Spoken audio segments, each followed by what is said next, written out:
क्या है आध्यात्म? दर्शन, चिंतन धारा, विद्या या संस्कृति की परंपरागत विरासत। आध्यात्म दर्शन यानी जीवन का शाश्वत सत्य।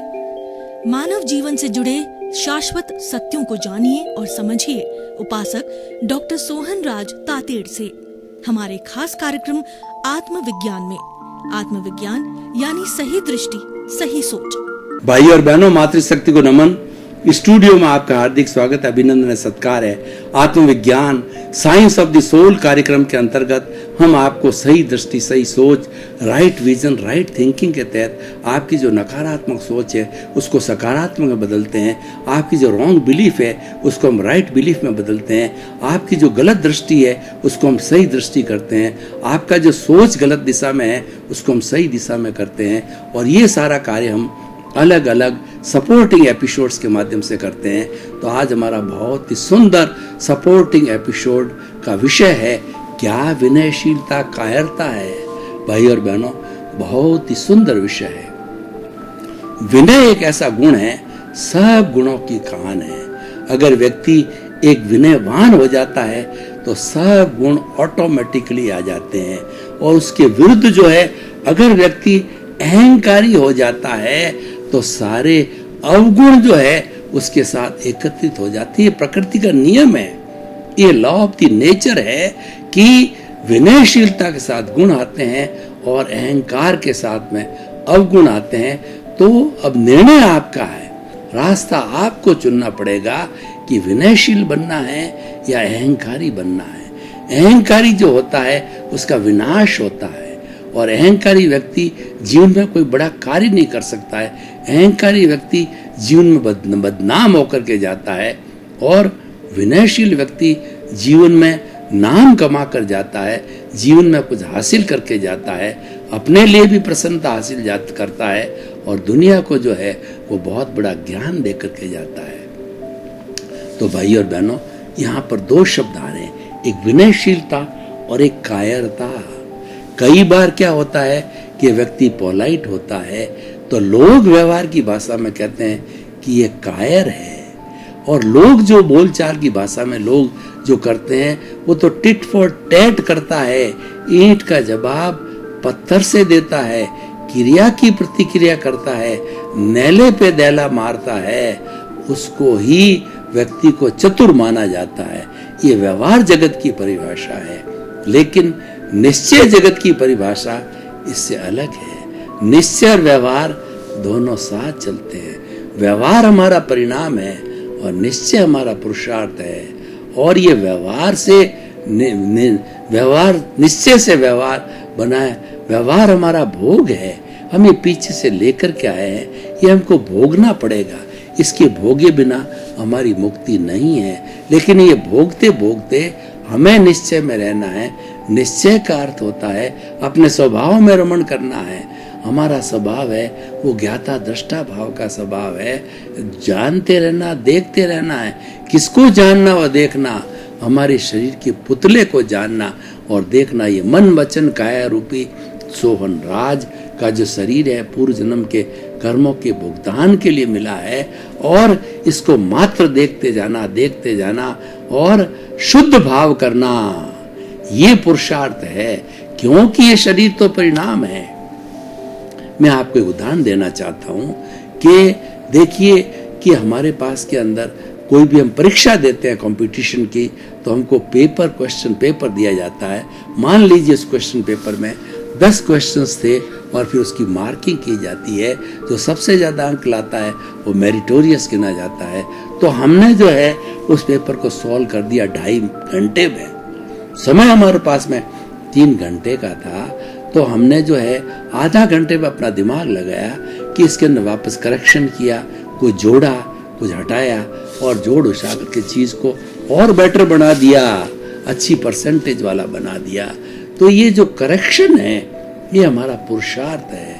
तो अब क्या है कि अब ये रूपक के रूप में लीजिए कि हमारा क्वेश्चन पेपर का सॉल्यूशन पिछले जन्म के अंदर हो गया, तो इस जन्म के अंदर हमको परिणाम मिलेगा। हमने जैसा जैसा क्वेश्चन पेपर किया है तो हमें एग्जामिनर जैसा परिणाम देगा अच्छे अंक बुरे अंक पुण्य पाप के रूप के अंदर देगा, वो परिणाम है। उस परिणाम को बदला नहीं जा सकता है, क्योंकि पेपर हमने पूर्व जन्म के अंदर दे दिया था। पेपर देने वाला दूसरा था, आज भुगतने वाला सोहन राज है। पेपर देने वाला मोहन राज था, मोहन राज सोहन राज इस तरीके से और पेपर देगा तो आने वाले समय के अंदर यशवंत राज भुगतेगा। तो कहने का अर्थ यह है कि करने वाला कोई, भुगतने वाला कोई, शरीर बदल गए, गति बदल गई, इंद्रियां बदल गई, लेकिन तीनों समय में भूत भविष्य वर्तमान के अंदर जिसकी हाजिरी है, जिसकी प्रेजेंस से सब कुछ हुआ, वो आत्मा अजर है, अमर है, अविनाशी है और हमारा वही स्वरूप है। उस स्वरूप में रमण करना और इस भोग को धीरे धीरे डिस्चार्ज को समाप्त करना, ऐसी स्थिति पैदा करना कि डिस्चार्ज रहे ही नहीं। कब नहीं रहेगा कि हम भाव नहीं डालेंगे। जैसा भाव डालोगे वैसा भव होगा। भाव सुधारो, भव सुधरेगा, और भाव बिगाड़ो, भव बिगड़ेगा। भाव हमारा पुरुषार्थ है। ये पुरुषार्थ दो तरह का होता है। एक हमारा शुभ भाव, अशुभ भाव की तो बात करनी क्या, वो तो बिल्कुल गलत है, वो तो दुख वाला है और वो तो एकांत पाप है। और उस रास्ते पे तो हम लेकर के आए हैं, व्यक्ति रहता ही है। हमको तो शुद्ध होना, हमको तो आगे बढ़ना है, हमको तो विकास करना है, तब हम शुभ भावों की बात करते हैं। शुभ भाव धीरे धीरे आराम से चलने का रास्ता है, और शुद्ध भाव है वो अक्रम विज्ञान है, और शुभ भाव है वो क्रमिक विज्ञान है।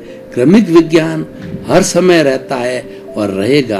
अक्रम विज्ञान तो कई लाखों साल के बाद में मिलता है। अक्रम विज्ञान को पाने वाले अत्यंत भाग्यशाली है। मैं आपको उदाहरण दूं कि अक्रम विज्ञानी दादा भगवान हुए हैं, जिन्होंने अक्रम विज्ञान दिया। 10 लाख वर्ष तक भरत चक्रवर्ती जो भगवान ऋषभ है, उनके समय से उनके साथ में ये जीव था, और 10 लाख वर्ष तक ये सोचता रहा कि मैं कौन हूँ, सृष्टि का नियंता कौन है, और इस सृष्टि ये कैसे चलती है, सृष्टि क्या है, और व्यक्ति करता है या नहीं है। तब उनको जाकर के 1958 के अंदर जो है वो नया ज्ञान मिला। उन्होंने अक्रम दिया 10 लाख साल के बाद में, और वो कहा करते थे कि इसकी उम्र 250 वर्ष की है। अत्यंत पुण्यशाली जीव जो है उनको ये मिलेगा। वह दृष्टि विज्ञान है, वह एक हाई जंप है, वह एक लिफ्ट है, और वह जो एक हेलीकॉप्टर है कि हम जल्दी से पहुंच जाते हैं। इसका कोई क्रम नहीं है। ऐसा नहीं है कि पहला गुण स्थान, दूसरा, तीसरा, चौथा करके 14 स्थान में गुण में पहुंचेंगे। ये तो हमें सीधा फ्लाइट की तरह 12वें गुण स्थान में ले जाता है, ज्ञाता दृष्टा भाव में ले जाता है। अक्रम विज्ञान हमारे भीतर प्रतीति पैदा कर देता है, शुद्ध आत्मा होने की प्रतीति पैदा कर देता है। तो फिर हमें उसके बाद में जागृति रखनी होनी है। जागृति और ज्ञाता दृष्टा भाव है कि मैं तो शुद्ध आत्मा हूँ, मैं तो ज्ञाता हूँ, मैं तो दृष्टा हूँ, मैं जानने वाला हूँ, देखने वाला हूँ। ऐसी अनुभूति करना और ऐसा प्रयोग करना। तो जब ये अनुभूति की जाती है और ये जागृति हर क्षण बनी रहती है, जागृति पुरुषार्थ है, और पुरुषार्थ से ही practice makes a man perfect. पुरुषार्थ से व्यक्ति परफेक्ट बनता है, पुरुषार्थ से व्यक्ति जब मुक्ति को जाता है। तो अब मैंने 2 तरह के पुरुषार्थ की बात कह रहा था। एक तो होता है हमारा, वो हमारी जितनी धार्मिक क्रियाएं हैं, मंदिर जाना सामायिक है और प्रतिक्रमण है, और अनशन, उनोदरी, भिक्षाचर्य, रस परित्याग, काय कलेश, प्रतिसंलीनता, प्रायश्चित, विनय, वैया, व्रत, स्वाध्याय, ये जितनी हमारी धार्मिक क्रियाएं, मंदिर जाना वगैरह करनी है, ये सारा जो है मन वचन काया से जुड़ी हुई है। और मन वचन काया के लिए अक्रम विज्ञान कहलाता है कि अवस्था मात्र कुदरती रचना है, जिसे कोई बाप भी रचने वाला नहीं है, और वह स्वयं व्यवस्थित है। तो इसीलिए जो है अक्रम विज्ञान कहता है कि ये जो मन वचन काया और उससे जुड़ी हुई हर अवस्था मात्र कुदरती रचना है, और कुदरत के कानून कैसे चलती है, और वह सब जड़ है और सब नाशवान है, और वह सब परिणाम है, वह बदल नहीं सकते। तो उस परिणाम को बदलने के हम बार बार जो है शुभ प्रवृत्ति करते हैं तो हम लेकर के आए हैं। ठीक है, उस प्रवृत्ति में हम शुभ भी अच्छा है, धर्म ध्यान भी करना अच्छा है, लेकिन शुद्ध प्रवृत्ति के अंदर अच्छा उस शुभ प्रवृत्ति से हमारे पुण्य का बंध होता है, उसको भी हमें भोगना पड़ेगा, अलग जन्म लेने पड़ेंगे। लेकिन हम जो बात कर रहे हैं, क्योंकि ये अक्रम विज्ञान बहुत कठिनाई से मिला, थोड़े समय के लिए मिला हुआ है, तो इसलिए फास्ट चलता है, तो उसके अंदर हम शुद्धता की बात करते हैं। शुद्धता का मतलब ज्ञाता दृष्टा बने रहना, ज्ञाता दृष्टा बने रहना पुरुषार्थ है। ज्ञाता दृष्टा भाव जो रखना है, ये पुरुषार्थ, ये शुद्ध पुरुषार्थ है। तो भाई और बहनों, शुभ और शुद्ध का हमने अंतर बताया कि अगर आप फास्ट स्पीड से जाना चाहते हो तो शुद्ध ज्ञान को लीजिए, और अगर आप धीरे धीरे आराम से जाने वाले लगते हो तो शुभ ज्ञान से चलिए। तो ये दोनों तरह के भाव है। तो भाई और बहनों, जो आज का हमारा ये विषय जो है, वह हमारा विषय ये बताता है कि जो है वो जो क्या विनयशीलता कायरता है। विनयशीलता कायरता नहीं है। विनयशीलता जो है वो हमारा क्षमा वीरस्य भूषणम, ये वीरता का काम है। जे कम्मे सूरा से स्थित, जे कम्मे सूरा ते धम्मे सूरा। जो कर्म वीर होते हैं वही धर्मवीर होते हैं। जो कर्म करने में शूर होते हैं वही धर्मवीर, वही धर्म शूर बन सकते हैं, क्योंकि एनर्जी वही है, शरीर वही है, मात्र उसकी एप्लीकेशन किस तरीके से, दृष्टि बदलती है। तो उसके अंदर कर्म विज्ञान के अंदर तो हम मात्र कर्म करते रहते हैं, और धर्म विज्ञान में हम धर्म करते हैं, धर्मवीर बन जाते हैं, इधर कर्मवीर बन जाते हैं। तो भाई और बहनों, जो हमारी विनयशीलता, जैसा मैंने बताया, ये गुणों की खान है, लेकिन लोग इसको कायरता समझते हैं। वास्तव में ये कायरता नहीं है, क्योंकि भगवान महावीर ने इसका खुलासा किया कि क्षमा वीरस्य भूषणम, क्षमा वीर का आभूषण है। जो वीर होता है वही क्षमा कर सकता है। तो कायर क्षमा नहीं कर सकता। कायर तो टिट फॉर टैट करेगा, ईंट का जवाब पत्थर से देगा, नेले पे देला मारेगा, प्रतिक्रिया करेगा, क्योंकि ये कायरता के लक्षण है। इसलिए विनयशीलता को हम कायरता कभी नहीं मान सकते। व्यवहार में भले ही लगता हो कि यार इतना ये सहन करता ही जा रहा है, करता ही जा रहा है, ये आदमी कायर है, सामने हाथ नहीं उठाता, हथियार नहीं उठाता, उसको उठाना नहीं है, क्योंकि उसको मुक्त होना है। और जो ही उसने हथियार उठाया, प्रतिक्रिया करी या उसका रिएक्शन किया, तभी जो है उससे तो जो है उससे वो दिशा भटक जाएगा और वह कायर बन जाएगा। उसकी भाषा में, व्यवहार की भाषा अलग है, लोगों की भाषा अलग है। लोग तो व्यवहार जगत को देखते हैं, निश्चय जगत के अंदर जो है क्षमा वीरस्य भूषणम है, जो है विनयशीलता आदमी का आभूषण है, वो कायरता नहीं है। तो दूसरे शब्दों में हम स्पष्ट रूप से कहना चाहते हैं कि विनयशीलता कायरता नहीं है। कायरता क्या है कि दूसरों को दुख देना, प्रतिक्रिया विरति करना, ये कायरता है। क्योंकि वो तो सीधी सादी बात है कि कोई किसी ने बोला, उसके जवाब में वापस जवाब देना, तो वो तो प्रतिक्रिया हो गई। और विनयशील जो व्यक्ति होता है उसको सहन करना पड़ता है। कायरता में सहनशीलता नहीं है, और विनयशीलता के अंदर सहनशीलता है। इसकी एम्बेडेड प्रॉपर्टी है कि जो विनयशील होगा वो बहुत ही सहनशील होगा। आज भाई और बहनों, वर्तमान सिनेरियो को देखिए कि हमारे पुराने जमाने में संयुक्त परिवार प्रथा थी। 100 लोग जो है वो एक साथ, कई पीढ़ियां, 2-3 पीढ़ियां एक साथ बड़े आनंद के साथ में निवास करती थी, और लाइफ को लोग एंजॉय करते थे। कमाने वाला कमा रहता था, पकाने वाला पका रहता है, और वृद्ध पुरुष होते वो आनंद मनाते रहते हैं। उनको कोई काम करने की ज़रूरत भी नहीं होती, उन्होंने बहुत कर लिया होता है। तो हर एक का अपना अपना फील्ड बन जाता था। तो वो टूट गए, वो टूट करके आजकल न्यूक्लियर फैमिली बन गई। इस न्यूक्लियर फैमिली का अर्थ होता है हम दो हमारे एक, या हम दो हमारे दो। तो 2 और 2 4 भी, मैंने 5 का युग तो गया, अब 4 का अगर युग भी माने तो वही एक ही व्यक्ति कमाने वाला, एक ही व्यक्ति जो है वह हॉस्पिटल जाने वाला, एक ही व्यक्ति कोई काम पड़ गया मार्केट जाने वाला, एक ही व्यक्ति वस्तु लाने वाला, तो सारा बोझ एक पे आ जाता है। तो न्यूक्लियर फैमिली का सबसे बड़ा डिसएडवांटेज टेंशन और स्ट्रेस, स्ट्रेन, और उसके साथ साथ में मैकेनिकल लाइफ, जिम्मेवारी से भरी हुई लाइफ, नो एंजॉयमेंट, और आदमी मैकेनिकल बन जाता है। क्योंकि एक व्यक्ति को सारे काम करने पड़ते हैं तो नेचुरली विश्राम लेने को तो जगह भी नहीं रहेगी, और विश्राम के साथ साथ स्वयं का अध्ययन करना, स्वाध्याय का अध्ययन करना, मैं कौन हूँ, इस सृष्टि का रचयिता कौन है, इस संसार को चलाने वाला कौन है, ये बातें सुनने तक को भी समय कहाँ रहेगा। क्योंकि उसका तो जो दिनचर्या है उसमें 24 घंटे कम पड़ते हैं, तो वह ऐसे नए गोल कहाँ से पैदा करेगा। तो हम आपको ये बताना चाहते हैं कि हम कायरता के हिस्से में क्यों जाएं।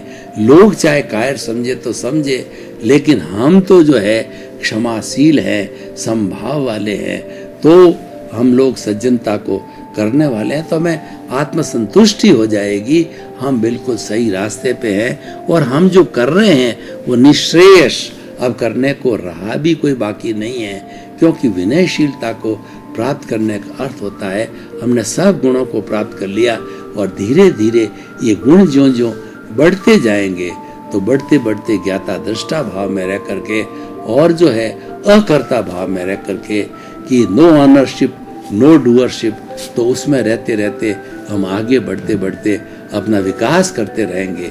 जो व्यक्तित्व विकास की बात आई तो ये हमारा आंतरिक व्यक्तित्व विकास होता रहेगा, और आंतरिक विकास के साथ साथ में हमारा बाह्य विकास भी होता रहेगा। तो भाई और बहनों, हम निष्कर्ष की भाषा में कहना चाहते हैं कि विनयशीलता कायरता नहीं है, उसको कभी भी नहीं मानना चाहिए। जितना जितना व्यक्ति जो विनयशील होगा, जितना जितना व्यक्ति टॉलरेंट होगा, वही महान व्यक्ति होगा। हम एक भगवान महावीर के उदाहरण को देखते हैं कि भगवान बहुत ही सटीक इस विषय से जुड़ा हुआ उदाहरण है कि भगवान महावीर जो है राजकुमार थे, वो वैशाली गणतंत्र के राजकुमार थे और राजा भी बन सकते थे, लेकिन उनकी नियति थी वह तीर्थंकर बनने की थी। उन्होंने पिछले कुछ भवों के अंदर जो शुभ नाम कर्म की प्रकाष्ठा है वो तीर्थंकर गोत्र का बंद किया था। त्रिशला माँ के गर्भ के अंदर वो जन्मे, सिद्धार्थ के घर में जन्मे, तो वो 3 ज्ञान के धारी थे, मति ज्ञान, शुद्ध ज्ञान और अवधि ज्ञान। ये हर तीर्थंकर माँ के पेट में 3 ज्ञान लेके आता है, और जब वो दीक्षा लेता है, जब 30 वर्ष की उन्होंने उम्र में दीक्षा ले ली, तो उनको दीक्षा लेते ही उसी क्षण 4था ज्ञान मनःप्रव ज्ञान हो जाता है। तो ये हमारा जो अवधि ज्ञान, मनःप्रव ज्ञान और केवल ज्ञान, ये प्रत्यक्ष ज्ञान है, और मति ज्ञान, शुद्ध ज्ञान, अवधि ज्ञान है, क्योंकि ये इंद्रियां, मन और बुद्धि के द्वारा जो है होते हैं, और इनमें मन, बुद्धि, इंद्रियों की आवश्यकता नहीं होती है। आत्मा अपनी शुद्धि के कारण जो है इनको जो ज्ञान को प्राप्त करती है।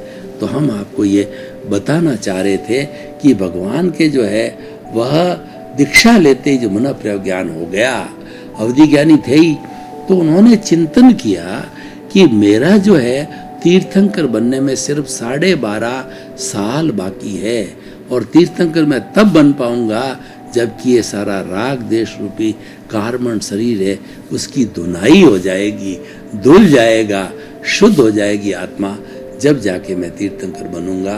तब उन्होंने ये निर्णय किया कि ये कर्म जो मेरे हैं, ते भी तीर्थंकरों के सब कर्मों से मेरे कर्म की तुलना करें तो मेरे कर्म भारी है।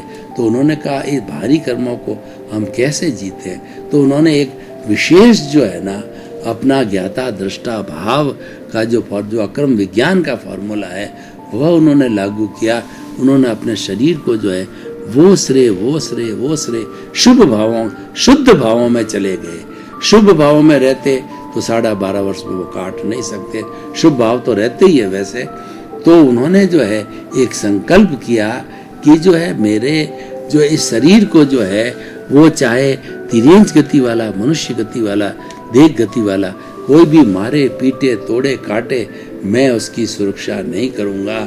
ये कहकर वो आत्म प्रदेशों में चले गए, ज्ञाता दृष्टा भाव में चले गए और वह महावीर के इस पुतले को देखते रहे कि महावीर का ये पुतला है, पूर्व जन्म के कर्मों के भुगतान के लिए मिला है और जब ये भुगतान संपूर्ण पूरा हो जाएगा तब जाकर के जो है वो केवल दर्शन होगा, फिर केवल ज्ञान होगा। तो उन्होंने क्या, वो क्षमा करते रहे, उन्होंने कोई कायरता नहीं कि उन्होंने, वो तो सब कुछ जो है वो उसकी प्रतिक्रिया कर सकते थे। ग्वालों ने जो है जो कीलें ठोकी और जो है कुछ ग्वालों ने उनके दोनों पैरों के ऊपर जो है वह खीर पकाई और संगम देवता ने एक रात के अंदर 20 तरह के मारणांतिक कष्ट दिए।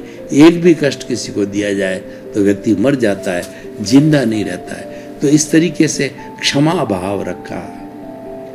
उन्होंने 12.5 वर्ष की अवस्था में मौन रहे ज़्यादा से ज़्यादा और तपस्याएं करी, ज्ञाता दृष्टा में रहे। मैं तो जानने वाला हूँ, मैं तो देखने वाला हूँ, मैं तो अनंत ज्ञान वाला हूँ, मूल शुद्ध स्वरूप में मैं अनंत दर्शन वाला हूँ, मैं अनंत शक्ति वाला हूँ, मैं अनंत सुख का धाम हूँ। ऐसा ज्ञाता दृष्टा भाव की वो चिंतन करते करते जो है उनका कार्मण शरीर धुनता रहा, धुलाई होती रही और 12.5 वर्ष के बाद में उनको केवल ज्ञान हो गया और केवल ज्ञान के बाद जो है वो साक्षात भगवान बन गए। और भगवान बनने के बाद में फिर वो 30 वर्ष तक उन्होंने देशना दी, प्रवचन दिया और 30 वर्ष तक देशना देने के बाद में वो 72 वर्ष की अवस्था के अंदर पावापुरी बिहार के अंदर जो है वो सिद्ध बुद्ध और मुक्त बने। वो जो जीव जो शरीर रूप में थे तभी भगवान हो गए थे केवल ज्ञान के बाद में। लेकिन जो है उसके बाद के अंदर जब उनका आयुष्य संपन्न हो जाता है तब तो वो सिद्ध बुद्ध मुक्त बन जाते हैं। यानी वह जो है हमारा वो एकदम जीव का जो है जीव का मोक्ष हो जाता है। भाई और बहनों, आपका बहुत बहुत धन्यवाद। आप हमारा आत्मविज्ञान कार्यक्रम बराबर देखते हो, देखते रहिए। आत्मविज्ञान कार्यक्रम में जो है आपको सफलता के सूत्र मिलेंगे, आपको जीवन निर्माण के सूत्र मिलेंगे, आपको अच्छा इंसान बनाने के सूत्र मिलेंगे। क्योंकि हमारा उद्देश्य है कि सुधरे व्यक्ति समाज व्यक्ति से राष्ट्र स्वयं सुधरेगा। हम इस संसार की सबसे छोटी इकाई घटक जो हमारा मनुष्य, उसको सुधारना चाहते हैं। इसी क्रम में आपका जीवन आनंदमय हो, मंगलमय हो। आपके प्रति बहुत बहुत शुभ। क्या है आध्यात्म? दर्शन, चिंतन धारा, विद्या या संस्कृति की परंपरागत विरासत। आध्यात्म दर्शन यानी जीवन का शाश्वत सत्य।